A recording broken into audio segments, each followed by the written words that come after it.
Hello नमस्कार दोस्तों, मैं राहुल कुमार आप सभी का अपने यूट्यूब चैनल शिक्षक भर्ती एकेडमी में स्वागत करता हूं। तो अगर आप भी सुपर टेट यानी कि प्राथमिक शिक्षक भर्ती लिखित परीक्षा या टेट की तैयारी कर रहे हैं तो आज ही चैनल को सब्सक्राइब करें, क्योंकि आपको इस चैनल के माध्यम से जितने भी आपके सुपर टेट में सब्जेक्ट आते हैं या टेट में सब्जेक्ट आते हैं उनसे संबंधित आपको लगातार वीडियोज़ मिलते रहेंगे। और कुछ सब्जेक्ट की कक्षाएँ लगातार निःशुल्क ऑनलाइन चल रही हैं, जिनको कि आप चैनल की पेज के माध्यम से आसानी से देख सकते हैं।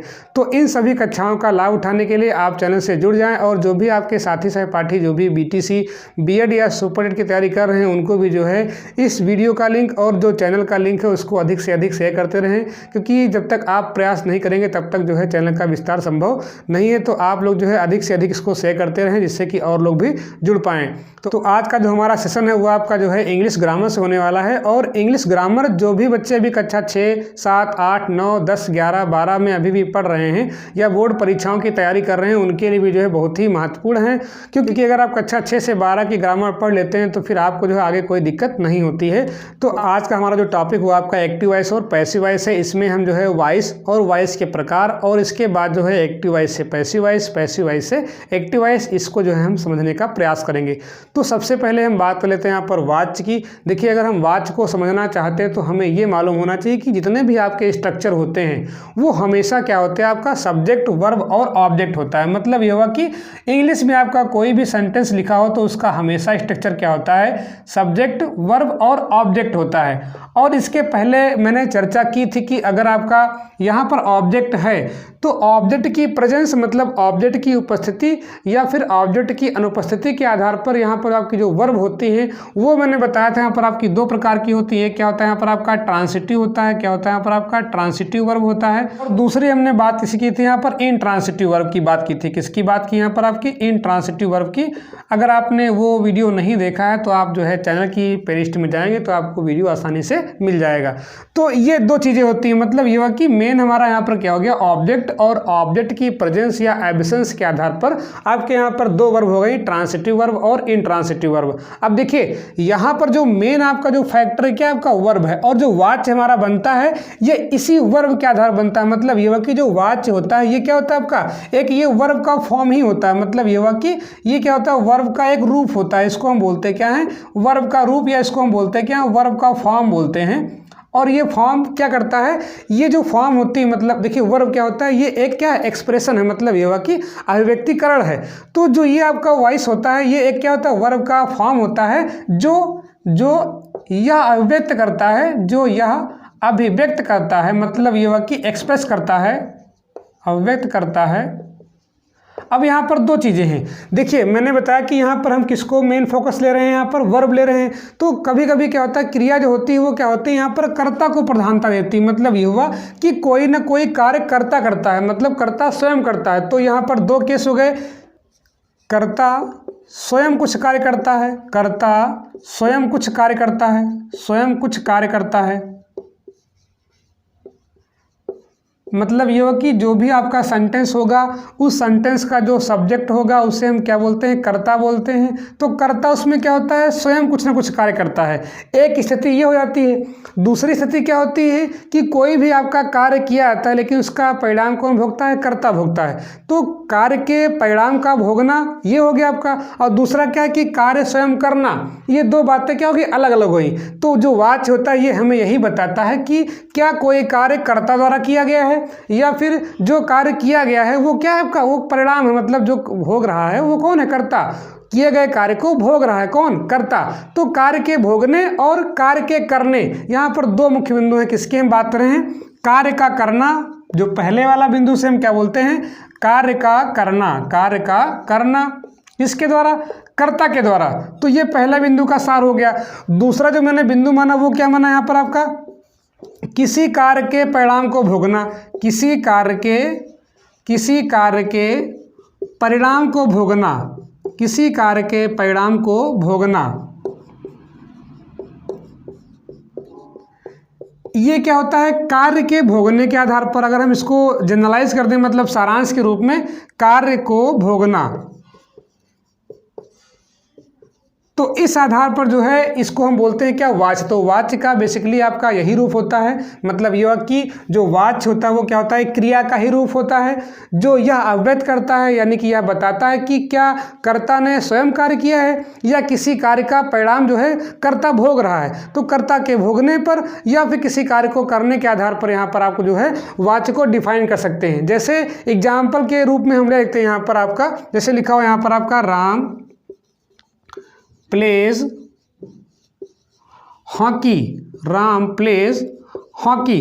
तो अगर हम इस सेंटेंस को देखें तो वो मैंने बताया था कि आपका चाहे जो भी सेंटेंस लिखा हो वो हमेशा स्ट्रक्चर कौन सा फॉलो करेगा, सब्जेक्ट, वर्ब और ऑब्जेक्ट का। अब यहाँ पर हम देखते हैं, यहाँ पर आपका सब्जेक्ट क्या है, राम, प्लेस क्या यहाँ पर आपकी वर्ब है, और हॉकी यहाँ पर क्या आपका ऑब्जेक्ट है। मैंने कहा था कि सब्जेक्ट आप आसानी से पहचान जाएंगे, क्रिया आप आसानी से पहचान जाएंगे, लेकिन आपको दिक्कत कहाँ होती है, ऑब्जेक्ट को पहचानने में। तो हम क्या करते हैं कि क्वेश्चन लगाते हैं क्या या किसे। तो अगर हम देखें तो इसकी हिंदी क्या हुई, राम प्लेस माने खेलता है, हॉकी, राम हॉकी खेलता है। तो हम अगर क्वेश्चन करते हैं क्या, तो क्या खेलता है, क्या के रिस्पेक्ट में आंसर क्या आता है यहाँ पर आपको, हॉकी।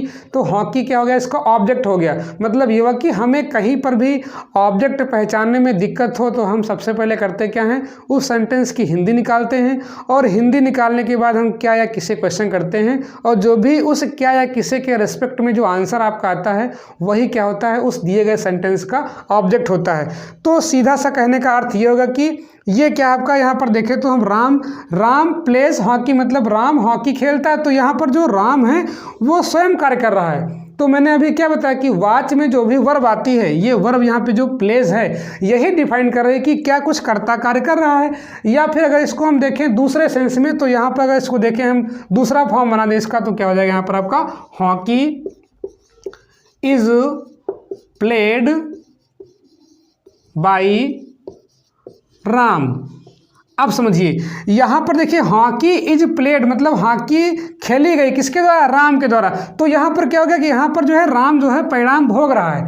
सीधा सा कहने का अर्थ ये होगा कि अगर आपका कोई सेंटेंस दिया गया है और अगर सेंटेंस में कर्ता स्वयं कुछ कार्य कर रहा है तो वो भी आपका वाच्य का रूप हो गया। और दूसरा क्या होता है कि अगर किसी किए गए कार्य का परिणाम कौन भोग रहा हो, कर्ता ही भोग रहा हो, तो उसे हम क्या बोल देंगे, वो भी क्या होता है आपका वाच्य का रूप होता है। तो वाच्य आपका जनरली दो प्रकार से हो गया। यहाँ पर मैंने बताया क्या, किसी कार्य को करना या फिर किसी कार्य के परिणाम को भोगना। तो ये आपका जनरली क्या हो गया, आपका वॉइस। अब इसके बाद हम समझते हैं यहाँ पर एक्टिव वॉइस और पैसिव वॉइस। मतलब ये हुआ कि वॉइस के प्रकार।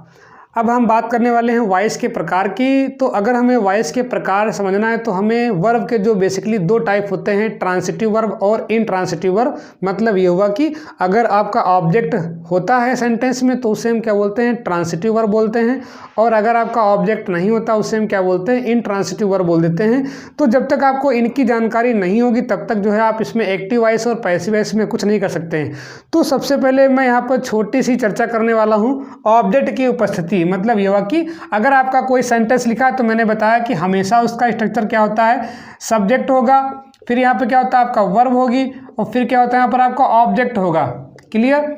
अब देखिए यहाँ पर अगर किसी सेंटेंस में क्या होता है, आपका ऑब्जेक्ट नहीं होता है तो ऑब्जेक्ट की उपस्थिति और ऑब्जेक्ट की अनुपस्थिति के आधार पर यहाँ पर आपकी दो वर्ब होती हैं। मैंने इसके पहले चर्चा की थी। हम किसकी बात कर रहे हैं, ऑब्जेक्ट, और यहाँ पर हम क्या ले रहे हैं, ऑब्जेक्ट की स्थिति में दो केस हो गए यहाँ पर आपका। एक क्या होता है यहाँ पर आपका उपस्थिति होती है, ऑब्जेक्ट की क्या होती है यहाँ पर आपकी उपस्थिति होती है। तो अगर ऑब्जेक्ट की उपस्थिति होती है तो जो भी यहाँ पर वर्ब आएगी उसे हम क्या बोलते हैं, ट्रांसिटिव बोल देते हैं। क्या बोलते हैं, ट्रांसिटिव वर्ब बोलते हैं। क्या बोलते हैं, ट्रांसिटिव वर्ब। और अगर यहाँ पर क्या होता है कि ऑब्जेक्ट नहीं होता है, मतलब ये हुआ कि ऑब्जेक्ट की क्या होती है, अनुपस्थिति होती है। किसकी होती है अनुपस्थिति, ऑब्जेक्ट की।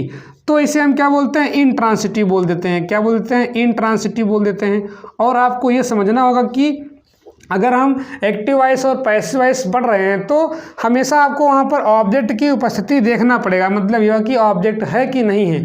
अगर ऑब्जेक्ट होगा तभी जो है हम उसका एक्टिव से पैसिव बना पाएंगे, क्योंकि हमें करना क्या होता है कि हमें ऑब्जेक्ट को जो है सब्जेक्ट और सब्जेक्ट को ऑब्जेक्ट बनाना पड़ता है। तो वहाँ पर ऑब्जेक्ट होना अनिवार्य है। तो हम ट्रांसिटिव वर्ब की बात कर रहे हैं और इसी ट्रांसिटिव वर्ब के आधार पर जो हम कह सकते हैं यहाँ पर आपके वाच्य जो है वो दो प्रकार के होते हैं। एक आपका होता है एक्टिव वॉइस, दूसरा क्या होता है यहाँ पर आपका पैसिव वॉइस। अगर इनको हम समझने का प्रयास करें तो पहला जो आपका टाइप उसे हम क्या बोलते हैं, इसे बोलते हैं एक्टिव वॉइस। क्या बोलते हैं, एक्टिव वॉइस। क्या बोल देते हैं इसको हम? Active voice. और इसको हिंदी में बोलते हैं क्या? कृतवाच्य बोल देते हैं। क्या बोल देते हैं? कृतवाच्य बोल देते हैं। अब देखिए इसमें होता क्या है कि मैंने बताया था कि जो कृतवाच्य होता है मतलब ये हुआ कि अगर हम एक्टिव वॉइस की बात करें तो एक्टिव वॉइस में जो आपकी वर्ब होती है वो किसको प्रधानता देती है? कर्ता को प्रधानता देती है। मतलब ये हुआ कि अगर हम इस कृतवाच्य की मेन बातों को पकड़ना चाहें तो इसमें क्या होता है कि जो क्रिया होती है वो कर्ता को प्रधानता देती है। मतलब ये हुआ अगर हम इसको लिखना चाहें शॉर्ट फॉर्म में तो क्या हम लिखेंगे? क्रिया द्वारा कर्ता को प्रधानता, क्रिया द्वारा कर्ता को प्रधानता। मैं यहाँ सब लिख नहीं रहा हूँ, बिल्कुल शॉर्ट में लिखने का प्रयास कर रहा हूँ। क्रिया द्वारा कर्ता को प्रधानता। और मैंने कहा कि क्रिया ही रिफर करती है कि कर्ता प्रधान है कि यहाँ पर कर्म प्रधान है। इतनी बात क्लियर? तो ये बेसिकली क्या होता है? आपका एक्टिव वॉइस होता है। मतलब ये हुआ कि इसमें जो भी आपका कार्य होता है वो क्या होता है? कर्ता स्वयं कार्य करता है। तो दूसरा अगर हम लिखना चाहें बिंदु, जब क्रिया द्वारा कर्ता को प्रधानता दी जाएगी तो ऑब्वियस सी बात है कि वहाँ पर जो भी सेंटेंस में जो भी आपका काम होगा, जो भी वर्ब का काम होता है वो क्या होता है? कर्ता ही करता है। तो यहाँ पर क्या लिखेंगे? कर्ता द्वारा, कर्ता या कर्ता स्वयं कार्य करता है, कर्ता स्वयं कार्य करता है, स्वयं कार्य करता है। तो ये दो बातें निकल करके आती हैं। मतलब ये हुआ कि अगर आपका कोई सेंटेंस दिया गया है तो अगर उस सेंटेंस में क्रिया जो है कर्ता को प्रधान मानती है, मतलब कर्ता को मुख्य मानती है, तो उसे हम क्या बोलते हैं? एक्टिव वॉइस बोल देते हैं। मतलब ये हुआ कि वो दिया गया सेंटेंस किस में होता है? आपका एक्टिव वॉइस में होता है। लेकिन आप सबसे पहले क्या करेंगे? यहाँ पर हमेशा ऑब्जेक्ट पहचाने, उसी के बाद जो है हम यहाँ पर एक्टिव वॉइस से पैसिव वॉइस में कन्वर्ट करने का प्रयास करते हैं। और मैंने चर्चा कर ली है कि अगर आपका ऑब्जेक्ट होता है तो वहाँ पर हम ट्रांसिटिव वर्ब को बोलते हैं, और अगर आपकी वर्ब ट्रांसिटिव है तभी आप जो है एक्टिव वॉइस से उसको पैसिव वॉइस में कन्वर्ट कर सकते हैं। तो ये मुख्य बिंदु हो गया आपका। यहाँ पर मैं एग्जाम्पल से समझाने का प्रयास कर रहा हूँ। जैसे मैं यहाँ पर एग्जाम्पल एक ले लेता हूँ, he teaches her, he teaches हर। अब समझते हैं यहाँ पर देखिए ही मतलब वह, टीचर्स माने क्या होता है? पढ़ाता है, हर माने उसे, वह उसे पढ़ाता है। तो यहाँ पर पढ़ाने का काम कौन कर रहा है? मतलब जो पढ़ाना क्रिया है वो किसको प्रधानता दे रही? ही। और ही क्या है? इसका कर्ता है। ही यहाँ पे क्या इसका है? सब्जेक्ट है। कहने का मतलब ये हुआ कि अगर क्रिया कर्ता को प्रधानता देती है या फिर कर्ता स्वयं कार्य करता है तो उसे हम क्या बोलते हैं? एक्टिव वॉइस बोल देते हैं। अब देखिए दूसरा जिसका वॉइस होता है उसे हम क्या बोलते हैं? पैसिव वॉइस बोलते हैं। क्या बोलते हैं? Passive voice. इसको भी हम समझने का प्रयास करते हैं। पैसिव वॉइस, इसकी हिंदी क्या होती है? कर्मवाच्य होती है। क्या होती है? कर्मवाच्य। अब देखिए कर्मवाच्य में क्या होता है? मैंने इसके पहले चर्चा कर ली थी कि जो वॉइस होता है वो दो प्रकार से आपका होता है, या तो उसमें कर्ता स्वयं कार्य करता है या फिर क्या होता है किसी कार्य का जो परिणाम होता है वो क्या होता है? कर्ता को भोगना पड़ता है। तो कर्ता के परिणाम भोगने, मतलब किसी किए गए कार्य का परिणाम भोगने के आधार पर जो आपका बनता है वॉइस, उसे हम क्या बोलते हैं? पैसिव वॉइस बोलते हैं। मतलब ये हुआ कि इसमें कर्ता स्वयं कार्य नहीं करता है। तो सीधी सी बात क्या हो गई? यहाँ पर जो क्रिया होती है वो कर्म को प्रधानता देती है, मतलब कर्ता को प्रधानता नहीं देती है। तो यहाँ पर जो आपका मुख्य बिंदु बना वो क्या बना? क्रिया जो है, क्रिया कर्म को प्रधानता देती है। मतलब ये हुआ कि कर्म को प्रधानता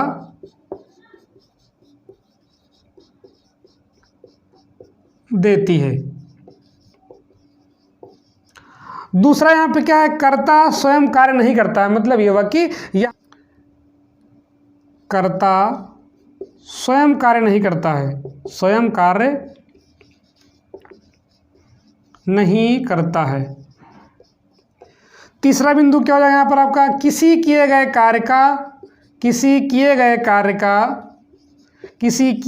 कार्य का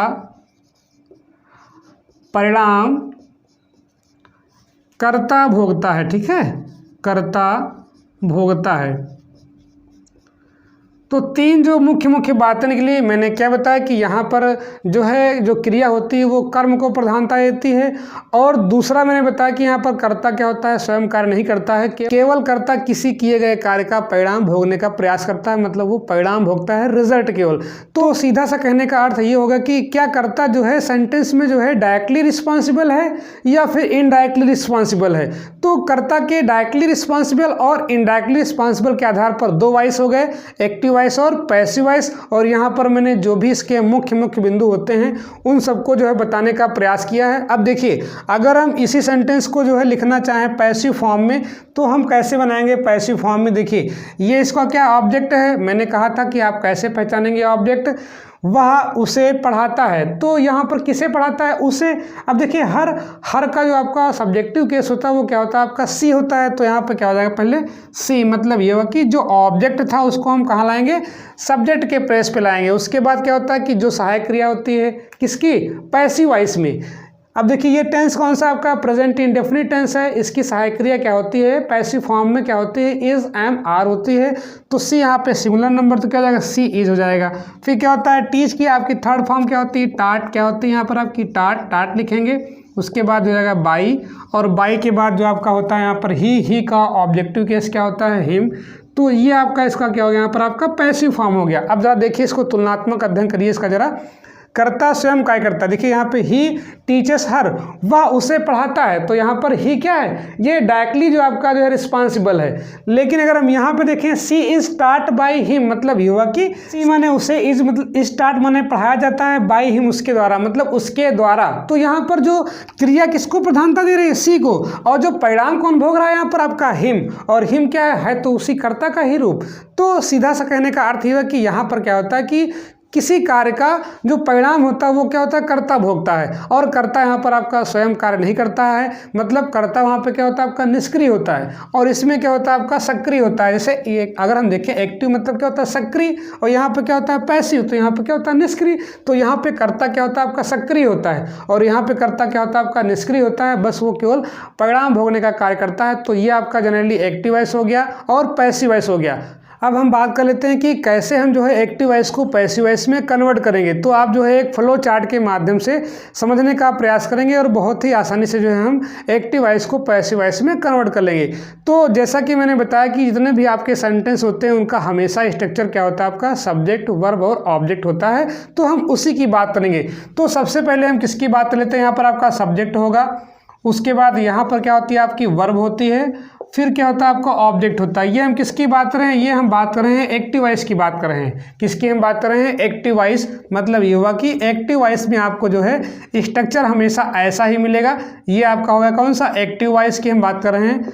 अब देखिए, अगर हम एक्टिव वॉइस में ऐसे स्ट्रक्चर को फॉलो करते हैं तो जो हम बनाते हैं इसकी पैसिव वॉइस बनाते हैं। तो मैंने क्या बताया कि सबसे पहला काम क्या होता है कि जो भी एक्टिव वॉइस का आपका ऑब्जेक्ट होता है उसको हम कहाँ लाते हैं, सब्जेक्ट के रूप में लाते हैं। मतलब ये हुआ कि इसको हम यहाँ पर पकड़ते हैं ऑब्जेक्ट को, और कहाँ लेकर के आते हैं, इस सब्जेक्ट के स्थान पर लेकर के आते हैं। मतलब ये हुआ। अब ध्यान देना यहाँ पर कि अगर ये आपका ऑब्जेक्टिव केस है तो आपको पर्सनल प्रोनाउन की टेबल आपको हमेशा याद होनी चाहिए। जैसे आपका अगर हिम दिया गया है तो हिम का सब्जेक्ट क्या होता है, ही होता है। अगर आपका हर है तो उसका क्या होता है, आपका सी होता है। अगर आपका मी है तो उसका क्या होता है, आपका आई होता है। अगर आपका अस है तो उसका क्या होता है, आपका वी होता है। तो यहाँ पर अगर आपका कोई पर्सन है, जैसे मान लो कोई नाम आपका गया राम, श्याम, गीता, सीता, ठीक है, तो इनको तो हम एज इट इज रखेंगे, मतलब जो यहाँ पे नाम होगा उसी को रखेंगे। लेकिन अगर यहाँ पर आपका कोई सब ऑब्जेक्टिव केस आता है तो उस ऑब्जेक्टिव केस को हमको बनाना क्या है, सब्जेक्ट। तो हम ऑब्वियस सी बात है कि इस ऑब्जेक्टिव केस को हम क्या रखेंगे, सब्जेक्टिव केस में रखेंगे। तो यहाँ पर इसको हम लाने का प्रयास करते हैं। मतलब ये हुआ कि ऑब्जेक्ट हम यहाँ पे ले आएंगे, ठीक है।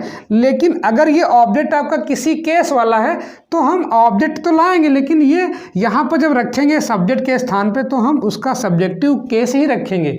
इस ऑब्जेक्ट को लेकर के आएंगे, लेकिन जो उसका सब्जेक्टिव केस होगा, जैसे मैंने बताया कि यहाँ पर अगर हर लिखा हो या हिम लिखा हो तो उसका सब्जेक्टिव केस क्या होता है, ही होता है, वो यहाँ लेकर के आएंगे। उसके बाद क्या होता है, अब देखिए ये जो आपका सेंटेंस होता है एक्टिव वॉइस में, तो उसकी आपकी जो वर्ब होती है या जो आपकी हेल्पिंग वर्ब होती है या आपकी जो मॉडल वर्ब होती है, मतलब जितने भी आपके वर्ब के टाइप हैं वो एक्टिव वॉइस में अलग होते हैं। जैसे अगर जितने भी आप 12 टेंस पढ़ेंगे तो जो 12 टेंसेस की आपकी जो हेल्पिंग वर्ब होती है, सहायक क्रिया होती है, वो आपकी एक्टिव वॉइस में होती है। लेकिन जब भी हम इनकी बनाते हैं पैसिव वॉइस तो होता क्या है कि जो वर्ब होती है इसको हम लेते क्या है, इसकी हेल्पिंग वर्ब लेते हैं। क्या लेते हैं हमेशा, ये क्या लेंगे, इसकी हेल्पिंग वर्ब। मतलब ये होगा कि जो आपका टेंस होगा उस टेंस के अनुसार क्या लेंगे, हेल्पिंग वर्ब लेंगे। और हेल्पिंग वर्ब के बाद जो आपकी यहाँ पर वर्ब होगी मेन वर्ब, उस मेन वर्ब की हम थर्ड फॉर्म लाते हैं। क्या लाते हैं, मेन वर्ब की थर्ड फॉर्म लाते हैं। मेन वर्ब की थर्ड फॉर्म, मतलब जो भी आपकी यहाँ पर मुख्य क्रिया होगी उसकी हमेशा हम थर्ड फॉर्म का प्रयोग करते हैं। कब करेंगे? हेल्पिंग वर्ब लगाने के बाद ही करेंगे। अब हेल्पिंग में मैंने बताया कि यहाँ पर आपके वर्ब के अलग अलग टाइप हो सकते हैं। हेल्पिंग वर्ब चाहे आपकी इज हो, चाहे एम हो, चाहे आर हो, तो वो एक्टिव वॉइस के अलग होती है। मतलब ये कि एक्टिव वॉइस में जो आपकी वर्ब होती हैं हेल्पिंग वर्ब वो अलग होती हैं और पैसिव वाले की अलग होती हैं। हालांकि मैं उनको आगे बताऊंगा। उसके बाद क्या होता है कि मतलब ये कि जो वर्ब हो गई वो क्या होगी? Verb in active voice. अब वर्ब के यहाँ पर आपके दो टाइप हो गए, हेल्पिंग और प्लस मेन। अगर हेल्पिंग है तो हेल्पिंग, नहीं तो मॉडल, नहीं तो कुछ और होगी यहाँ पर आपकी। तो वर्ब को हमको ध्यान देना है। तो वर्ब में क्या हो गया यहाँ पर आपका? मेन प्लस हेल्पिंग हो गया। तो हेल्पिंग भी आप ध्यान रखेंगे। उसके बाद जो मेन वर्ब आएगी वो हमेशा उसकी हम थर्ड फॉर्म का ही प्रयोग करेंगे। अब यहाँ पे आपका चाहे यस या यस लगा हो, चाहे आपकी वर्ब की सेकंड फॉर्म लगी हो, चाहे वर्ब की आईएनजी फॉर्म लगी हो, जब हम बनाएंगे पैसिव वॉइस तो हमेशा हम वर्ब की थर्ड फॉर्म का ही प्रयोग करेंगे। उसके बाद क्या होता है? जो आपका सब्जेक्ट होता है इसको हम जो है उठा करके कहाँ लाते हैं? इस ऑब्जेक्ट के स्थान पर। लेकिन इससे पहले हम यहाँ पर बाई प्रीपोजिशन का प्रयोग करते हैं। मतलब यह कि बाई प्लस क्या यहाँ पर आपका सब्जेक्ट हो जाएगा। तो जो भी हम सब्जेक्ट लेकर के आते हैं, अब देखिए यहाँ पर ध्यान देना, अगर ये सब्जेक्ट आई होता तो इसको कहाँ ले आ रहे हैं? ऑब्जेक्ट के स्थान पे आ रहे हैं। तो हम आई का क्या रखेंगे यहाँ पर? आपका ऑब्जेक्टिव केस रखेंगे। तो हमको ध्यान देना है कि जिसका हम स्थान बदलेंगे वो जिस कारक में होगा, जिस वचन में होगा, उसमें हम परिवर्तन नहीं करेंगे। मतलब ये कि अगर आपका ये यहाँ पर आपका सब्जेक्टिव केस था तो हम जब रखेंगे इसका यहाँ पर ऑब्जेक्ट के प्लेस पे तो हम इसका ऑब्जेक्टिव केस रखेंगे इस वाले का। तो ये हमें ध्यान देना है। बेसिकली जब मैं एग्जाम्पल बताऊँगा तो वहाँ पर आप आसानी से समझ जाएंगे। तो ये आपका जनरली क्या होता है? स्ट्रक्चर होता है किसको? एक्टिव वॉइस से पैसिव वॉइस में करने का। इसमें ये किसमें हम बोलते हैं? इसको हम पैसिव वॉइस में बोलते हैं। मतलब ये कि पैसिव वॉइस में आपको हमेशा ये आपका सामान्य स्ट्रक्चर हो गया, हमें इसी को फॉलो करना है।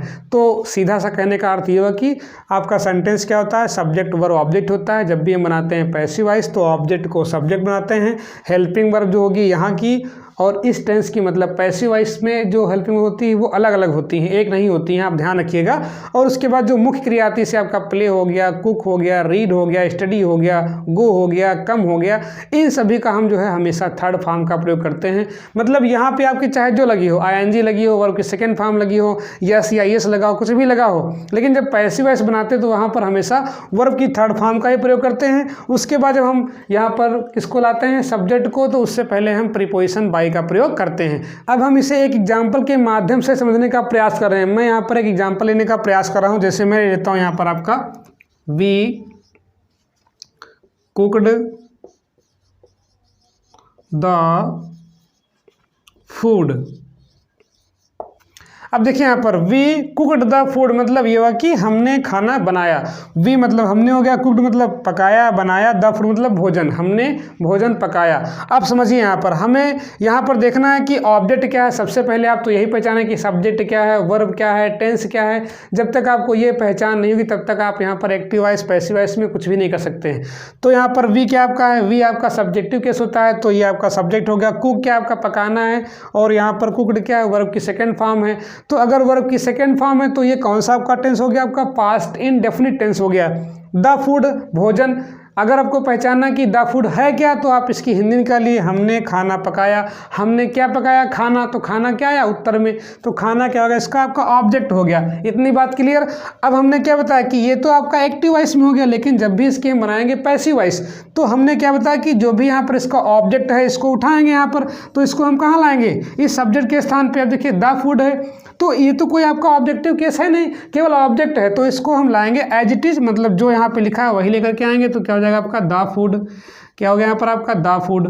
उसके बाद देखते हैं, अब मैंने कहा कि हेल्पिंग वर्ब, अब जो आपका ये टेंस है वो कौन सा आपका? पास्ट इंडेफिनिट टेंस है। और जब भी हम बनाते हैं पैसिव वॉइस में तो वहाँ पर जो पास्ट इंडेफिनिट की जो आपकी सहायक क्रिया होती है वो क्या होती है? आपकी वाज या वर होती है कर्ता के अनुसार। अब यहाँ पर जो आपका द फूड है वो क्या यहाँ पर आपका है? ये यहाँ पर कर्ता ये हो गया ना। पहले यहाँ पे तो आप ऑब्जेक्ट था यहाँ पर, लेकिन यहाँ पे क्या आपका सब्जेक्ट है।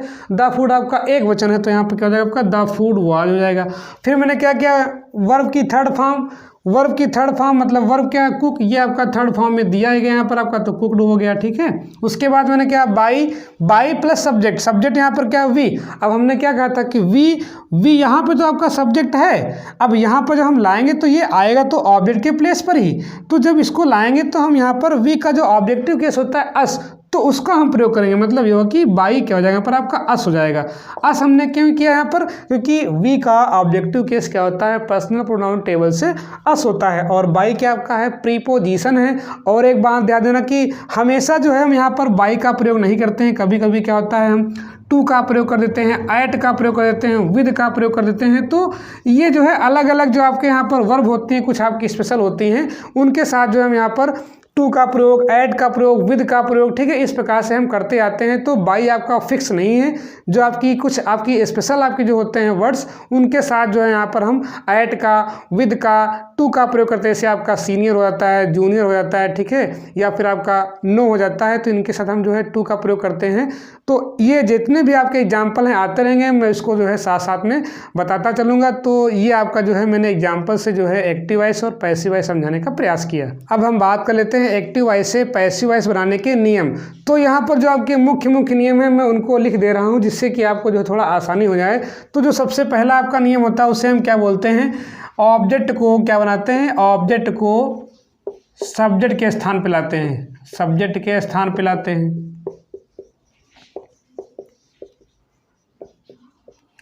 स्थान पर लिखते हैं।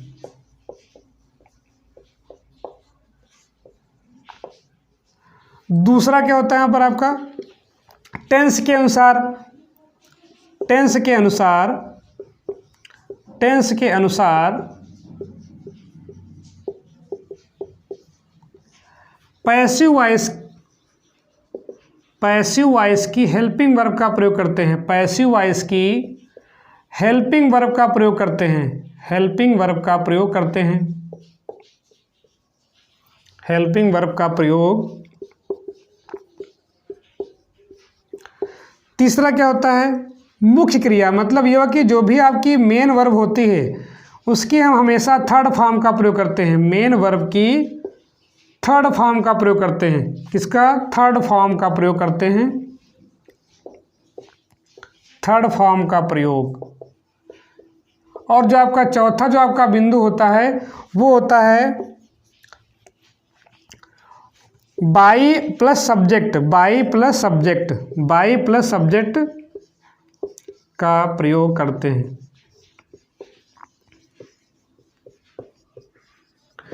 कहने का मतलब ये है कि हमें सब्जेक्ट से पहले क्या लाना है, बाई प्रीपोजिशन लाना है, ठीक है, ध्यान देना है यहाँ पर आपका। और कभी कभी क्या होता है, अगर हम देखें एक और आपका एग्जांपल ले लेते हैं यहाँ पर आपका, अगर आपका कोई सेंटेंस आपका हु होता है, मतलब ये हुआ कि हु क्या हो वहाँ पर एज ए प्रोनाउन हो, मतलब जैसे हु आर यू, तो इसमें क्या होता है आपका हु क्या आपका है, प्रोनाउन है। तो जब भी आपका हु आएगा तो उसमें हम सेंटेंस की स्टार्टिंग किससे करते हैं, बाई होम से करते हैं। किससे करते हैं यहाँ पर आपका, बाई होम से करते हैं। तो आपको ये ध्यान देना है। और ये भी ध्यान देना कि कभी कभी क्या होता है यहाँ पर आपका बाई का प्रयोग हम नहीं करते हैं, मतलब ये हुआ कि अगर आपका कोई स्पेशल आपका वर्ड आता है या कोई आपकी स्पेशल आपकी वर्ब आती है तो वहाँ पर जो है हम बाई का प्रयोग नहीं करते हैं। बाई के स्थान पे हम किसका प्रयोग करते हैं, टू का प्रयोग करते हैं, विद का प्रयोग करते हैं, ठीक है, एट का प्रयोग करते हैं। तो इस प्रकार से आपके ऐसे ही जो है अलग अलग आपके प्रीपोजिशन आते रहते हैं, क्योंकि आपका ये है तो प्रीपोजिशन ही, विद भी आपका क्या है, प्रीपोजिशन है, एट भी आपका प्रीपोजिशन है, बाई भी क्या आपका प्रीपोजिशन है। तो डिफरेंट केसेस में जनरली होता कि आपका सामान्य आपका रूल यही होता है, लेकिन परीक्षा में जो आपका आता है वो क्या होता है आपका एक्सेप्शनल आता है। तो हम जो है उनको भी कवर करने का प्रयास करेंगे। तो सबसे पहले आप नॉर्मली जो आपका बाई का प्रयोग होता है उसको मैं सिखाने का प्रयास करूँगा। और उसके बाद क्या होता है कि कभी कभी आपके ऑब्जेक्ट के आपके दो प्रकार आते हैं, जैसे आपका उसमें दो ऑब्जेक्ट होते हैं, डायरेक्ट वाला और इनडायरेक्ट वाला। तो उनमें से हम किसको पहले लाते हैं, तो हमें क्या करना है, अगर हम डायरेक्ट को लाते हैं पहले तो हम क्या करेंगे, या फिर अगर हम लाते हैं इनडायरेक्ट को पहले तो वहाँ पर हम क्या करेंगे, इन सभी को हम सीखने का प्रयास करेंगे। अब अगर हमें एक्टिव वॉइस से पैसिव वॉइस बनाना है तो इतने भी आपके 12 टेंस होते हैं, उन 12 टेंसों की आपको सहायक क्रिया मालूम होनी चाहिए, क्योंकि जब तक आप यहाँ पर टेंस नहीं पहचान पाएंगे तब तक जो है हम पैसिव वॉइस में जो है क्या सहायक क्रिया लगाएं उसकी आप पहचान नहीं कर पाएंगे। तो सबसे पहले आप 12 टेंस की आप सहायक क्रिया याद कर लें।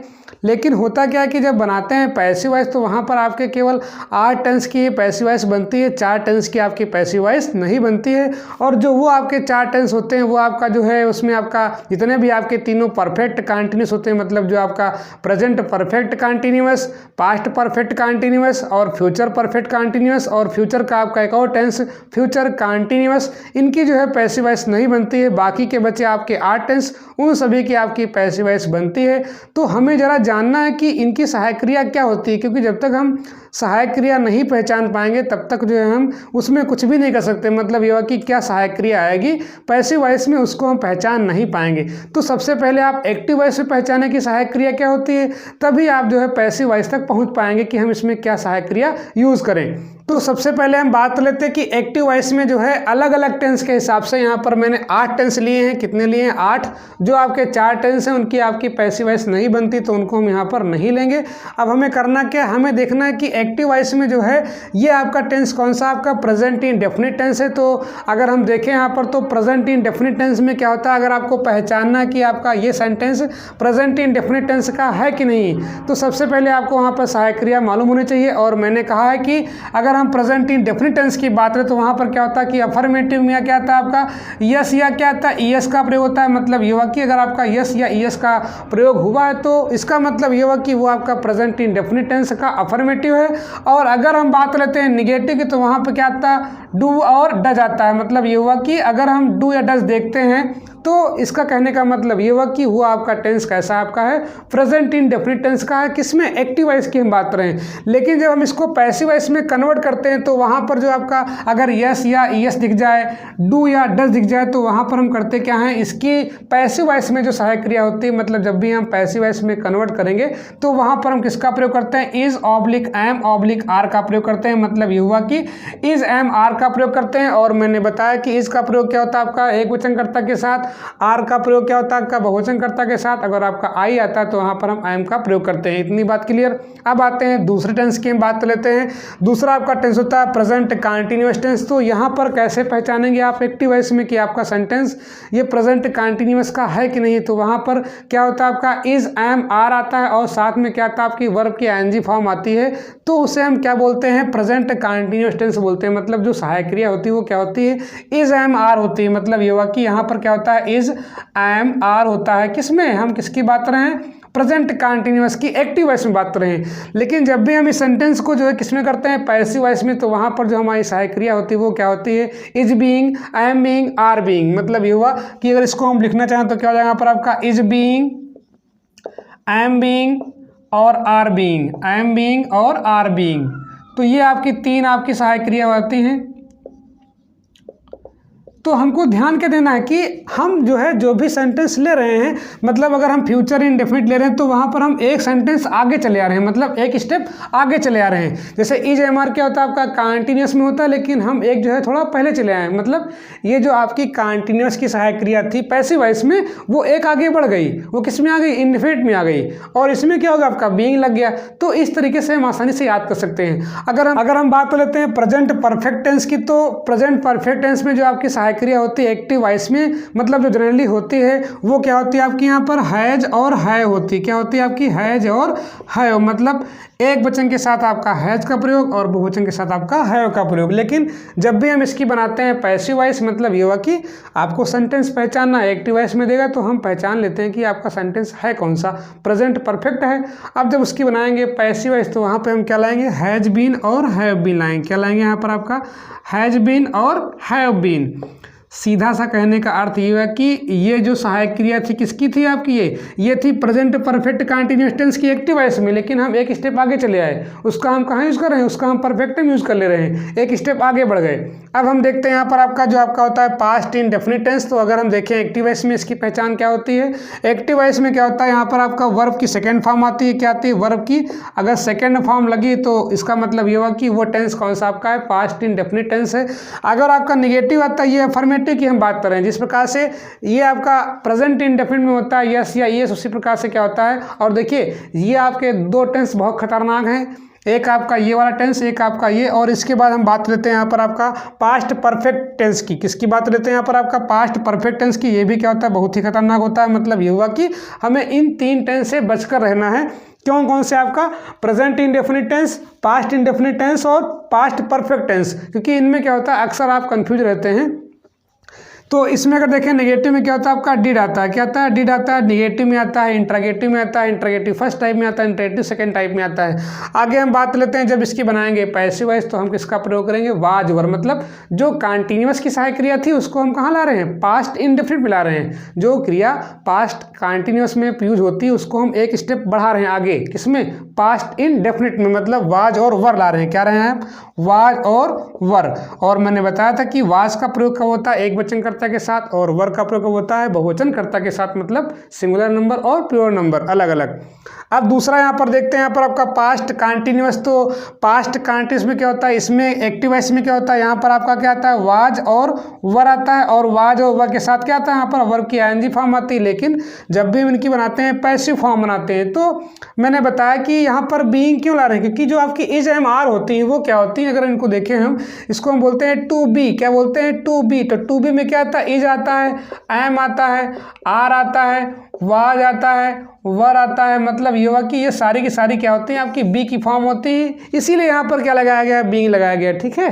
तो जितने भी आपके कंटिन्यूअस हैं, चाहे आपका पास्ट कंटिन्यूअस हो, चाहे आपका जो है यहाँ पर प्रेजेंट कंटिन्यूअस हो, तो उनमें जो है इज एम आर, मतलब जब बनाएंगे पैसिव वॉइस कंटिन्यूअस में तो वहाँ पर हम इज के बाद बीइंग का प्रयोग करते हैं। तो जैसे यहाँ पर इज के साथ बीइंग हुआ था, वैसे यहाँ पर क्या हो जाएगा आपका पैसिव फॉर्म में वाज के बाद हो जाएगा क्या, बीइंग, और यहाँ पर क्या हो जाएगा आपका वर के बाद क्या हो जाएगा, यहाँ पर आपका बीइंग हो जाएगा। कहने का मतलब ये हुआ कि हम जो है बीइंग का प्रयोग कर देते हैं तो वो जो है पैसिव फॉर्म में आपका जो है कन्वर्ट हो जाएगा। आगे देखते हैं, अगला टेंस आपका है past perfect tense. Past perfect tense देखिए यहाँ पर कैसे हम देखेंगे, इसमें जो आपकी सहायक क्रिया होती है एक्टिव वॉइस में वो क्या आता है आपका हैड आता है, क्या आता है यहाँ पर आपका हैड आता है। तो अगर आपका हैड लगा है इसका मतलब ये हुआ कि वो टेंस कौन सा हमसे बता रहा है, एक्टिव वॉइस में पास्ट परफेक्ट टेंस है। लेकिन जब इसको हम बनाते हैं किसमें, पैसिव वॉइस में, तो वहाँ पर हम किसका प्रयोग करते हैं, हैड बीन का प्रयोग करते हैं। किसका प्रयोग करते हैं, हैड बीन का। इतनी बात क्लियर। उसके बाद हम देखते हैं यहाँ पर आपका बचता है फ्यूचर इनडेफिनिट टेंस। तो और फ्यूचर इनडेफिनिट टेंस में क्या होता है कि जो आपका सेंटेंस होता है उसमें जो सहायक क्रिया आती है वो क्या आती है, यहाँ पर आपकी विल या शैल आती है। क्या आती है, विल या शैल। और ध्यान देंगे कि विल और शैल के प्रयोग में हमें ध्यान क्या देना है कि जो शैल होता है वो हमेशा आई और वी के साथ आता है और बाकी सबके साथ क्या आता है यहाँ पर आपका विल आता है। कभी कभी क्या होता है आपका अगर कंपेल्सन वाला वाक्य होता है, मतलब बाध्यता वाला, तो वहाँ पर हम विल और शैल के प्रयोग को उल्टा कर देते हैं अवश्य के संदर्भ में। वो खैर अलग केस होता है, वहाँ पर आपका क्या होता है, कंपेल्सन होता है। When there is a compulsion we use different, मतलब विल के स्थान पे शैल और शैल के स्थान पर विल हो जाता है। आगे देखते हैं यहाँ पर आपका अगर हम बनाते हैं इसकी पैसिव वॉइस, तो मैंने बताया कि यहाँ पर किसका प्रयोग करेंगे, विल बी और शैल बी का। किसका करेंगे, विल बी और शैल बी का, मतलब एक स्टेप आगे हम चले आते हैं, विल बी और शैल बी। क्योंकि विल बी और शैल बी क्या होती है, ये आपकी फ्यूचर कंटिन्यूअस की हैं, तो इनको हम कहाँ उठा लाते हैं, एक स्टेप आगे, मतलब फ्यूचर इंडेफिनिट में ले आते हैं। आगे हम देखते हैं अगला आपका सेंटेंस है वो आपका क्या है, फ्यूचर परफेक्ट टेंस है। क्योंकि फ्यूचर कंटिन्यूअस की आपकी पैसिव वॉइस नहीं बनती है, ठीक है। जितने भी आपके परफेक्ट कंटिन्यूअस हैं, चाहे वो आपका प्रेजेंट परफेक्ट कंटिन्यूअस हो, चाहे आपका वो पास्ट परफेक्ट कंटिन्यूअस हो, चाहे आपका वो जो है फ्यूचर परफेक्ट कंटिन्यूअस हो, इनकी आपकी जो है पैसिव वॉइस नहीं बनती है। एक और आपका टेंस बचता है कौन सा, आपका फ्यूचर कंटिन्यूअस, उसकी भी जो है पैसिव वॉइस नहीं बनती है। तो टोटल आपके 4 सेंटेंस हैं जिनकी आपकी पैसिव वॉइस नहीं बनती है और 8 टेंस आपके बचते हैं 12 में से जिनकी आपकी पैसिव वॉइस बनती है। तो ये हमें हर हाल में आना चाहिए। तो इसमें क्या होता है, जो फ्यूचर परफेक्ट होता है टेंस में क्या होता है, आपकी सहायक क्रिया क्या होती है, विल हैव और शैल हैव। क्या होती है, विल हैव और शैल हैव होती है, विल हैव और शैल हैव। अब देखिए जब भी इनके हम बनाते हैं पैसिव वॉइस तो वहाँ पर हम किसका प्रयोग करते हैं, विल हैव बीन और शैल हैव बीन। जो आपकी यहाँ पर देखें जो फ्यूचर परफेक्ट कंटिन्यूअस सहायक क्रिया होती है उसको हम आगे ले आते हैं। तो क्या हो जाएगा यहाँ पर आपका विल हैव बीन और क्या हो जाएगा यहाँ पर आपका shall have been, will have been, उसके बाद क्या यहाँ पर आपका आएगा, शैल हैव बीन। तो इस प्रकार से जो है हम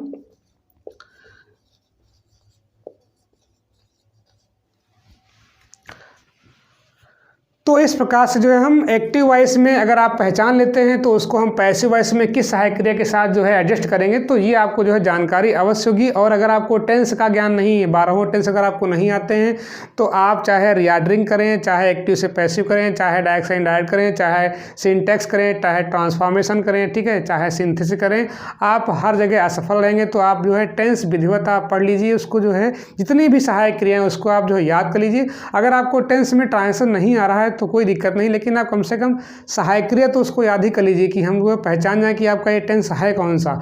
उसके बाद ही हम आगे सारे के सारे कार्यक्रम कर सकते हैं। जितने भी आपके पार्ट ऑफ स्पीच होते हैं उनको आप एक बार देख लीजिए कि जो है जनरली होता क्या है और क्या क्या चीज़ें हमको अनिवार्य रूप से पढ़नी है इस ग्रामर को समझने के लिए, क्योंकि आप ये तभी समझ पाएंगे जब आपका बेस बिल्कुल क्या होगा, मजबूत होगा।